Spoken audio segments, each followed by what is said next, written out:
The hearing hall was packed, but silence reigned. Jasmine Crockett took her seat across from Senator John Kennedy, whose easy smile belied the tension in the air. What? Was intended as a routine hearing on surveillance policy was about to turn into something extraordinary.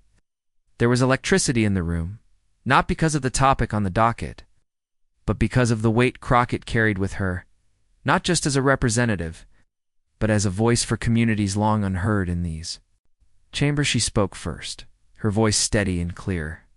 She acknowledged the committee's purpose, then pivoted to the unseen human impact, families torn apart by bureaucratic errors, individuals surveilled without cause. Sen Kennedy's eyebrow rose. He leaned back, adopting his familiar collegial tone, ready to diffuse her earnest tone with humor, but Crockett didn't retreat. She recounted the story of her cousin, Marcus, who was held for 6 months due to a flawed data alert. No trial, no justification, no apology. She described the fear in their family home, the unanswered pleas ringing down the corridor. The audience leaned forward. Kennedy cleared his throat, preparing a quip about data privacy, but paused. She pressed on, describing teachers forced to spy on students through school devices. She spoke of a single mother in Dallas, flagged for suspicious activity after checking a work email. The mother lost custody of her child for 10 agonizing days before someone looked at the alert and realized it was a false positive. Crockett's voice caught just once, but she held on. Kennedy attempted an interjection, "Ms. Crockett, with due respect." But she didn't yield. She quoted statistics showing a 23% upward error rate in automatic alerts triggered by racial bias. She warned that these systems weren't neutral, they reflected their creators. Those creators didn't always consider communities of color. The senator's expression hardened. He challenged her. "Why should we legislate based on emotion? Policy must be dispassionate." Crockett paused. Then she leaned forward, voice softening but intensifying. "This isn't emotion, Senator. This is accountability. When algorithms decide who gets pulled into the justice system, every red flag is a person, someone's loved one. When technology expands faster than oversight, ordinary citizens pay the price." Her narrative shifted from data to people. She named names: an Iraq war veteran plagued by false terror alerts, a daughter barred from college because an algorithm flagged a family trip to Toronto as a potential foreign influence. Each example was crisp, humanizing, impossible to ignore. She detailed a forgotten community in East Texas, where residents were falsely accused of benefit fraud after a government algorithm marked their applications for manual review. For months, their food assistance was cut off. Some had to ration medication. One woman lost her job because her employer assumed she was under investigation. Kennedy's voice dropped. "You're accusing the system and this committee of injustice," Crockett replied. "Not just accusing, demanding change." She spoke about rebuilding trust between government and community. She proposed clear oversight measures, mandatory audits, bias correction protocols, civilian review panels.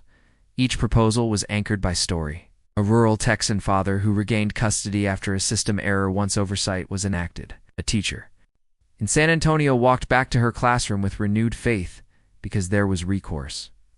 Crockett's tone stayed resolute but unafraid. Then she shifted her tone. She brought up the long-standing issues in America's surveillance culture, from COINTELPRO to modern-day predictive policing. She reminded the room that these systems had always disproportionately targeted the poor, the black, the dissenting. Crockett said, "When surveillance tools are tested on vulnerable communities, the bugs become scars. You call it data, we call it trauma." At the end, the room was still. Kennedy stared at her, the usual retorts gone. Then, slowly, he nodded and offered a rare concession. "You've opened my eyes. I woo it to people like your cousin." There were murmurs, quiet, applause that grew. Crockett gathered her notes. As she left, cameras flickered. Her floor reverberated with purpose. Some senators lingered, discussing policy. Kennedy stayed sitting, processing in. Eventually, he reached out to a staffer. "Get me her oversight. Bill we're co-sponsoring."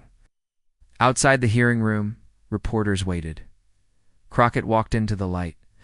She gave a brief statement, measured, firm, hopeful, that would go viral. Snippets of her speech began trending across news networks. Talk shows picked up the story. Memes spread. Emotion does not equal weakness. Let the system hear our hearts. An analyst called it the moment political theater met moral clarity. Weeks later, the bill was introduced. It had bipartisan backing. Senator Kennedy, someone known for sparring more than compromising, was now listed as co-sponsor. The bill called for algorithm audits, independent review boards, and annual public reporting. It didn't solve everything, but it was progress.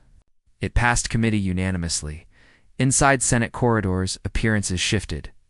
More lawmakers approached Crockett not to challenge, but to listen. Some journalists asked if she was being considered for leadership roles. She deflected gracefully, saying, "My job is making sure broken voices are heard, broken systems repaired." Kennedy made a public statement. "Today, we vote not on emotion, but on justice, on ensuring every American sees themselves in the eyes of the system that serves them. I stand proud to support this legislation alongside Representative Crockett." Months later, the bill became law. The White House signed it in a modest ceremony. Crockett spoke briefly, turning to Kennedy and saying, "This was never about who gets the credit," Kennedy replied, his eyes sincere. "It was about doing what was right." Crockett's profile rose across the nation. Invitations flooded. Her office from universities, from tech panels, from civil liberties foundations. But she never veered from her message. The work isn't the spotlight, it's the shadow. That's where real people live. That's where we fight.